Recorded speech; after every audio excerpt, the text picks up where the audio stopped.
A los 18 años, un Benjamin Franklin más bien triunfante regresó de visita a Boston, la ciudad de la que había huido hacía 7 meses.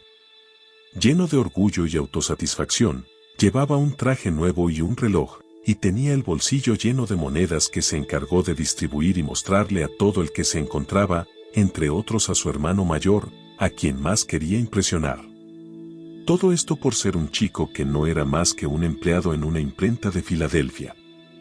En un encuentro con Cotton Mather, una de las figuras más respetadas del pueblo y antiguo adversario suyo, Benjamín pronto demostró lo ridículamente inflado que tenía el ego. Mientras charlaba con Mather al tiempo que caminaban por un corredor, este de repente le advirtió: «Inclínate, inclínate». Pero como Franklin estaba demasiado posesionado de su papel para hacerle caso, pocos pasos adelante se golpeó con una viga del techo. La respuesta de Mather fue perfecta: «Que esto sea una advertencia para ti, para que no lleves siempre la cabeza tan alta», le dijo con sorna. «Inclínate, jovencito. Inclínate a medida que avanzas por este mundo, y así evitarás muchos golpes fuertes».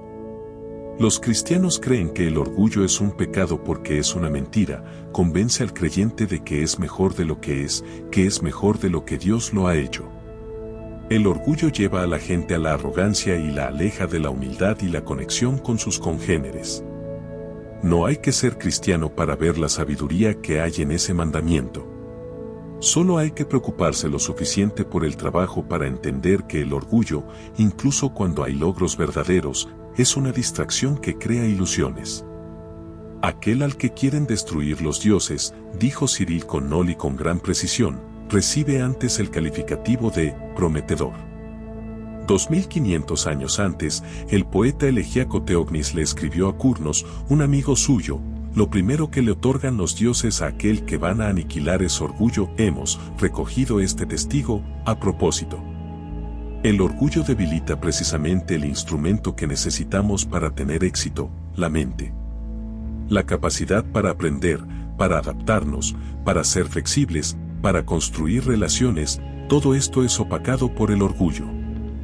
Lo más peligroso es que esto tiende a suceder muy temprano en la vida o en el proceso de madurar, cuando estamos llenos de la vanidad del principiante.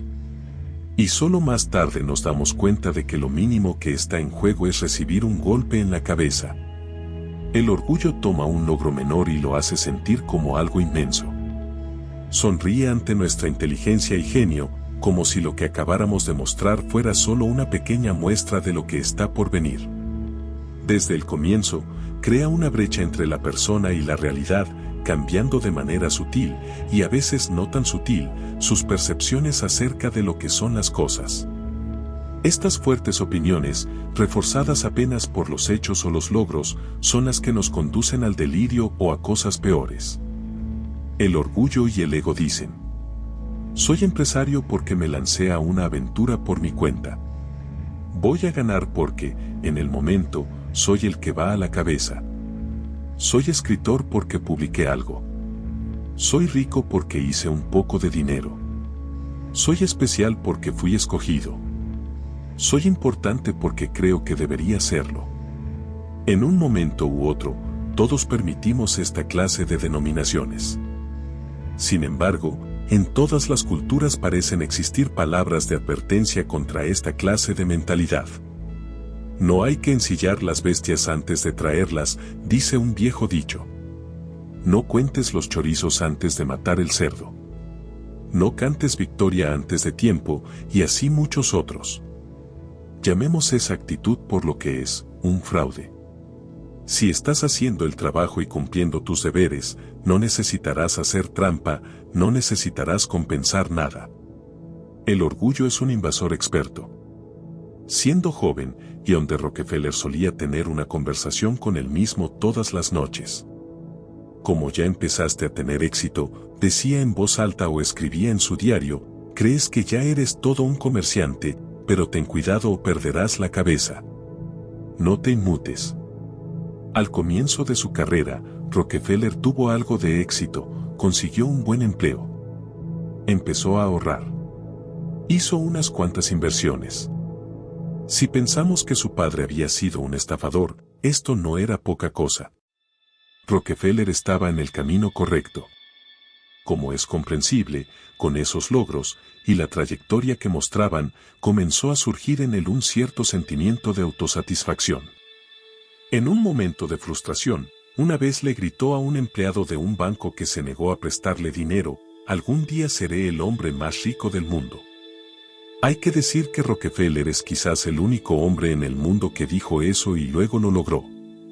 Porque por cada uno de esos, hay docenas de imbéciles que dicen exactamente lo mismo, y de verdad lo creen, y aceptan el crédito que produce dicha visión y luego no llegan a ningún lado, en parte porque su orgullo trabajó en su contra y también invitó a los demás a trabajar contra sus objetivos. Esta fue la razón por la cual Rockefeller sabía que necesitaba controlarse y dominar privadamente su ego. Noche tras noche se preguntaba: ¿acaso vas a ser tan tonto? ¿Vas a permitir que este dinero te envanezca, a pesar de que no era mucho? Mantén los ojos abiertos, se advertía, y no pierdas el equilibrio. Más tarde el propio Rockefeller diría: tenía horror del peligro que significaba la arrogancia. Es lastimoso ver cuando un hombre permite que un poco de éxito temporal dañe totalmente su camino, nuble su juicio y le haga olvidar lo que es.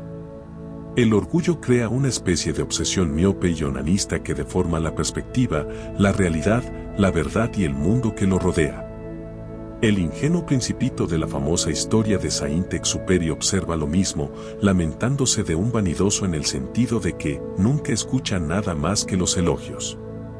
Esa es exactamente la razón por la cual no podemos darnos el lujo de tener el orgullo como traductor de nuestros sentimientos. Precisamente en el momento en que necesitamos recibir retroalimentación, mantener el entusiasmo y planear el camino, el orgullo limita estos sentimientos. O, en otros casos, fortalece otras partes negativas de nosotros mismos, como la sensibilidad, el complejo de persecución, la capacidad de hacer que todo gire en torno nuestro. Cuando el famoso guerrero y conquistador Gengis Khan empezó a preparar a sus hijos y a sus generales para que lo sucedieran, siempre les advertía: si no puedes tragarte tu orgullo, no podrás ser líder. Les decía que hacer eso sería más difícil que domar a un león salvaje. Le gustaba usar la analogía de una montaña. Incluso las montañas más altas tienen animales que son más altos que la montaña misma cuando están parados sobre ella. Tenemos la tendencia a sentir desconfianza de la negatividad, de la gente que nos hace desistir de perseguir nuestra vocación, o duda de la visión que tenemos de nosotros mismos. La negatividad es, ciertamente, un obstáculo del que hay que cuidarse, pero manejarla es bastante simple. Por otra parte, lo que menos nos enseñan y cultivamos es cómo protegernos de la validación y la gratificación que llegan tan pronto como damos señales de ser buenos. De lo que no nos protegemos es de la gente y las cosas que nos hacen sentir bien o, mejor, demasiado bien. Debemos prepararnos para combatir el orgullo y matarlo pronto, o él matará nuestras aspiraciones.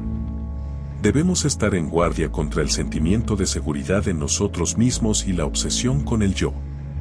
El principal producto del conocimiento personal es la humildad, dijo una vez Flannery O'Connor. Así es como luchamos contra el ego, aprendiendo a conocernos de verdad. Lo que hay que preguntarse cuando experimentamos un brote de orgullo es: ¿de qué me estaré perdiendo en este momento y qué será lo que vería si fuera una persona más humilde? ¿Qué estoy evitando, o de qué estoy huyendo, con mis fanfarronadas, mi frenesí y mis adornos? Es mucho mejor hacerse estas preguntas y responderlas ahora mismo, cuando las apuestas son todavía bajas, porque más adelante será más difícil.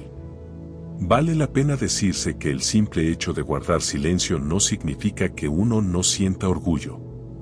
Pensar incluso para sí mismo que uno es mejor que otro, sigue siendo orgullo. Manetán inscribió esta cita de Menandro, el dramaturgo griego, en una viga de su cielo raso: ser muy orgulloso de ti mismo será tu ruina. Solo piensa que eres alguien. Todavía estamos luchando y los luchadores son nuestros compañeros, no los orgullosos ni los que han logrado cosas. Si no entendemos esto, el orgullo se apoderará de nuestra concepción personal y la enfrentará a la realidad de nuestra posición. Eso significa que todavía tenemos mucho camino por delante y mucho por hacer. Después de golpearse la cabeza y oír la advertencia de Mater, Franklin se pasó la vida batallando contra el orgullo, porque quería hacer muchas cosas y entendía que el orgullo haría que todo fuera mucho más difícil, razón por la cual, a pesar de haber obtenido triunfos admirables en cualquier época, riqueza, fama y poder, Franklin nunca tuvo que sufrir en carne propia las desgracias que le trae a la gente el hecho de llevar la cabeza muy alta. En últimas, lo importante no es postergar el orgullo porque usted no se lo merezca todavía. No se trata de no alardear sobre lo que todavía no ha ocurrido. Es algo más directo, sencillamente, no hay que alardear. Eso no sirve para nada.